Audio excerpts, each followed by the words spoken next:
வேக வேகமாக மருத்துவமனைக்கு கொண்டு செல்லப்பட்ட தொழிலாளர்கள்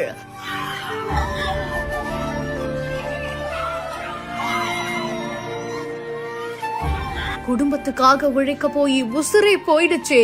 மருத்துவமனை வளாகத்திலேயே கதறி அழுது புரளும் உறவினர்கள்.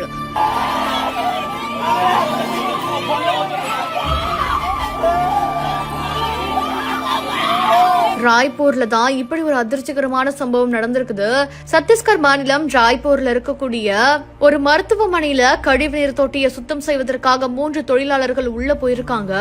50 அடி ஆழம் இருக்கக்கூடிய அந்த ஒரு தொட்டிக்குள்ள எந்தவித பாதுகாப்பு உபகரணங்களும் இல்லாம அவங்க அனுப்பப்பட்டதா சொல்லப்படுது. இந்த நிலையில தான் தொட்டிக்குள்ள தேங்கி இருந்த நச்சு வாயுக்கள் அவங்க சுவாசித்ததுனால மூச்சு திணறல் ஏற்பட்டு அவங்க 3 பேருமே சம்பவத்திலேயே பறிபோனதா சொல்லப்படுது.